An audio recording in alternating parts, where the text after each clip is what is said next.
Hello everyone and welcome to Action RPG. I'm your host Aaron, and for today's video we're headed to the world of Last Epoch. I got a short video for you today, but it is decently juicy.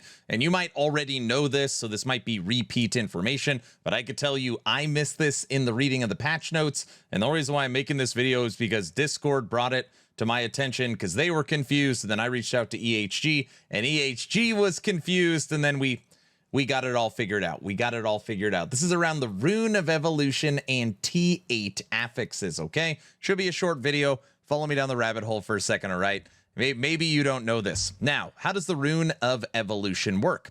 Evolves an exalted item into a primordial exalted item, upgrading a random tier 7 affix onto an item into a T8 affix, massively increasing the affix's power and moving it to its own second sealed affix slot. The affix cannot be modified further, can only be used on an exalted item with at least one T7 affix and no T8 affix. You can only have one primordial item equipped at a time.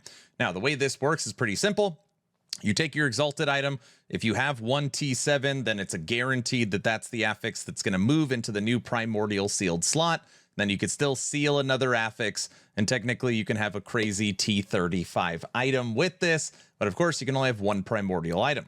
Now, what this video is about, very simply, was can you seal, or can you take a sealed affix and turn it T8? And the answer is no, you cannot. You have two prefixes and two suffixes on an item, and the Rune of Evolution will take one of those T7s and move it into T8. It will not modify a sealed affix. That is incorrect. We now know that you can take a sealed affix, kind of, and turn it into a T8. This is what we discovered. And yes, it is in the patch notes with one little bullet point.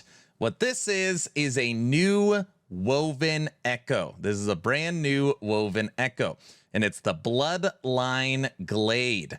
Now, when you look at the Bloodline Glade, slay a pack of randomly evolved Rift Beast champions to retrieve a primordial exalted item they guard, each of which has a primordial champion affix. The discussion I had with my moderators and leadership team, with my Discord general chat, and with EHG was very simple. Can you turn a champion affix to tier 8? And a majority of people said no, you can't, because a champion affix is sealed. And the Rune of Evolution can't take a sealed affix and make it T8, which is true. But you don't need a Rune of Evolution because you have this new woven echo. So the Bloodline Glade is going to allow for T8 primordial champion affixes. So which means when those items drop, I'm going to guess they're going to drop like Nemesis items. That's my guess, but I don't know. So you might have high sealed on there already with the champion that's T8 with forging potential to be able to do whatever you want. It could be pretty juicy. Now, Aaron, champion affixes suck. Like, who the hell would want that over a regular primordial unique? Or, you know, it doesn't even matter. Okay, that might be true. So then I went through Last Epoch tools, and I was like, okay, what would a T8 champion affix look like? So I made a few. So the first one I just put together basically kind of one for each class. I started with Ancestral Crown. This item is T35. There is 35 tiers on here. So obviously it's one of the best bases. Aspect of the shark, level to wolf, double health, minion critical strike multiplier with 240% minion critical strike damage with +2 to companions. Okay. Now, obviously, Aaron, could you realistically make this item? I don't know. If the item spits out like a Nemesis, the answer is yes. Actually, if the item spits out like a Nemesis that's fully empowered, you can make an item better than this. But again, look at that T8 champion affix. 2 to companions, 240% minion damage. Very, very juicy. So what other items can you make? Well, I was thinking about maybe a Sentinel or damage over time. Check this out. Increased damage over time, T7, 210%. Fire damage, ignite, and bleed chance, fire penetration, Look at this tier 8 champion affix. Increased fire damage over time. 700%. 100% of bleed chance converted to ignite chance. Oh, that's a one-handed item too. That's what's one-handed. So this has, let's see, if you're talking about fire damage and fire damage over time, it's got over 1,000 damage on it. Okay, moving on. This one's not as crazy, but I was like, okay, there's something in here for source as well. Lightning damage, mana regen, triple health, base health, health percent, and hybrid health. And then look at the T8 on Lightning Blast. 220% increased spell damage, 70% chance for Lightning Blast to chain 4 additional times. All right, we continue. An amulet. So on here, I took a bone amulet, cold damage, cold penetration, health, health regen, chance to apply frailty on hit, and the T8 Maelstrom champion affix, ward decay threshold at 800, and ward per active Maelstrom 8. Some people can get 10 to 20 Maelstroms. You could do the math. Absolutely insane. But this one is my favorite, okay? This is one that I posted on my Discord. I was like, if I can make this, it would truly be game changing. So I'm thinking about my one of my favorite builds I play every single season.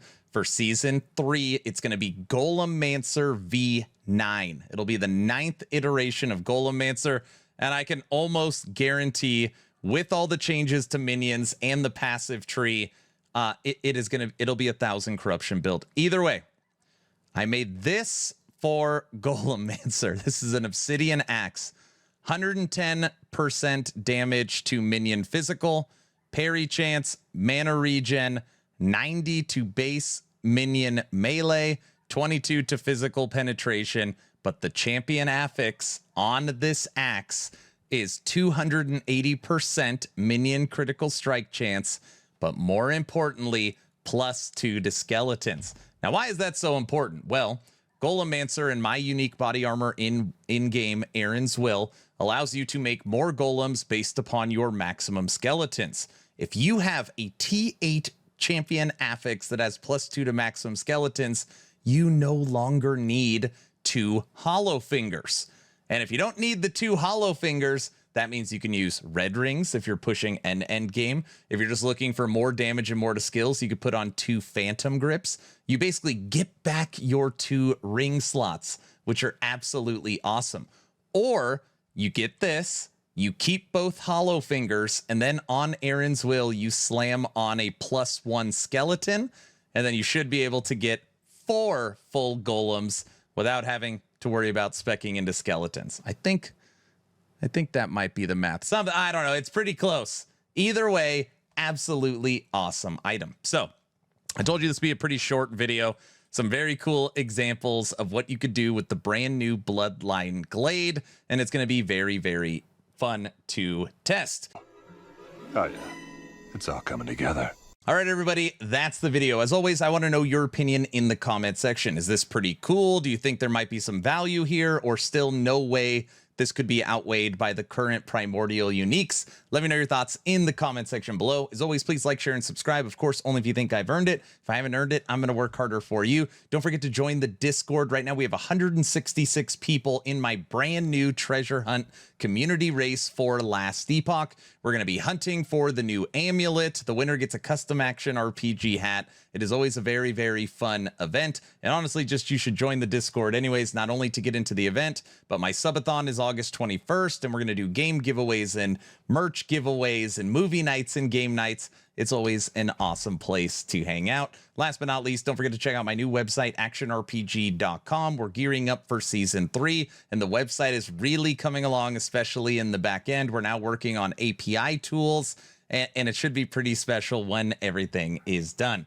I'm out of here. Hopefully you were entertained or at least learned something. Aaron, out.